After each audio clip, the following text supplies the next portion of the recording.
you like this at all? Ever commit a crime?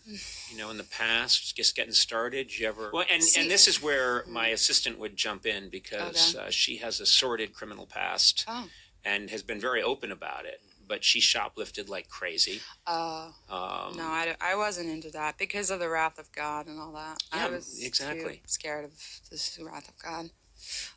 No, I didn't want to sin growing up. But I would say if I ever committed crimes, it was mostly vandalism. That was my thing. Really? Yeah, but I did some identity theft, but that runs in my family. I learned that at a young age. Yeah. Going back to the 14th century. Yeah. I am Antonio. No, you're not. Okay, I try. Well, I'll just say, I learned a lot from my family. I'll just say that.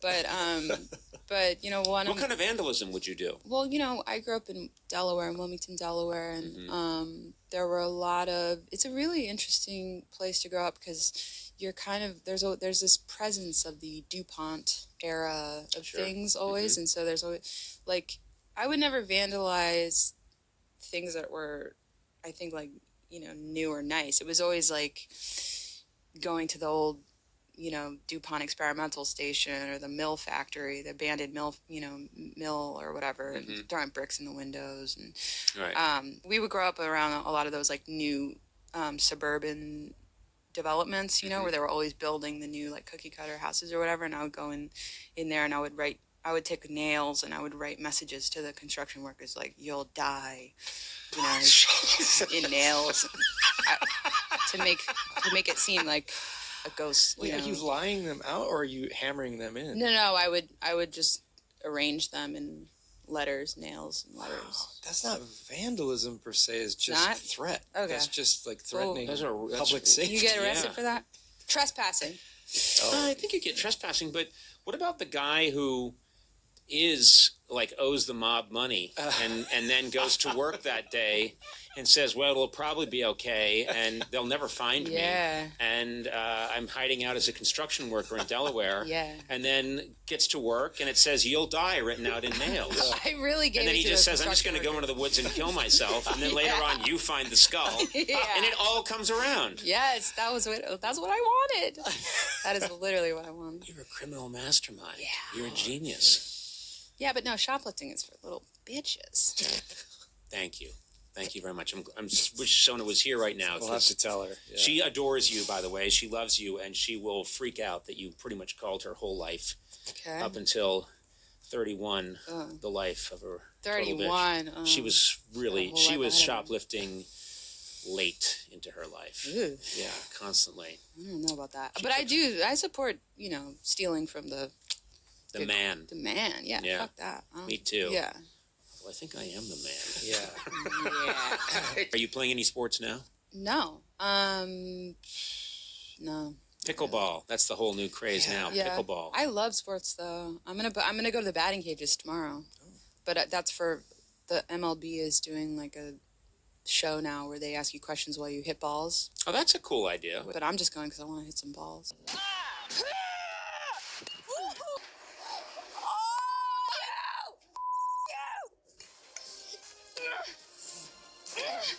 You okay? Can I help you with anything? I'm embarrassing my family. Dude, don't worry about it, man. Mookie, I'm sorry. Mookie's gonna be proud of you. Sorry, man. Your answers will all just be whatever. Yeah. And then crack! Exactly. Another home run from... Yeah. I think it would be great to have a pitch machine, a pitching cage, batting cage in the yard. And, wouldn't you just have access to that 24/7? I love hitting balls. If you're feeling frustrated or... Very good. Because it's just to go back there and occasionally hit one. Yeah.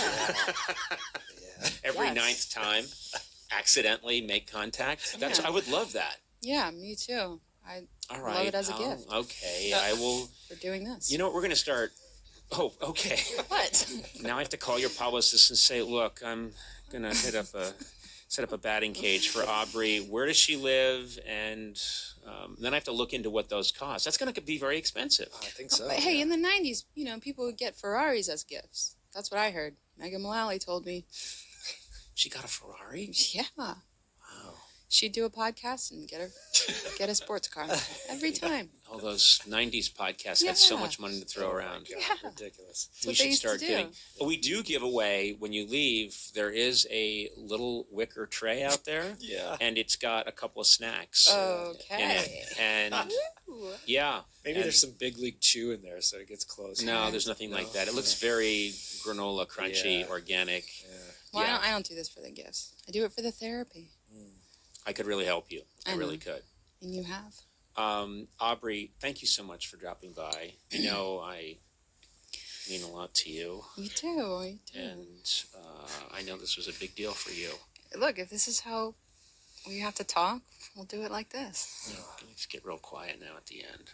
If this is all we got, then this is what we got. I want to do the quietest ending of any podcast ever. You want to have the quietest din-din, did you say?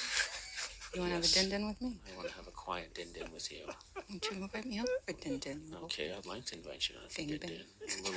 Jesus. Bing, bang, boom.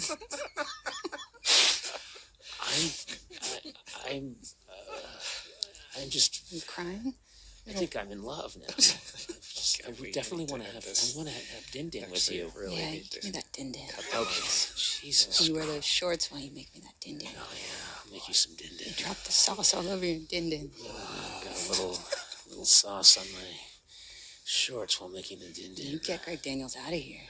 He's not invited to the din-din. Well, we were having such an erotic moment and you brought up fucking Greg Daniels? Because I see him. Greg, get out of my erotic fantasy with Aubrey Plaza. See him walking. Get out! Get out! Thank you, Aubrey. Thank you. You were great.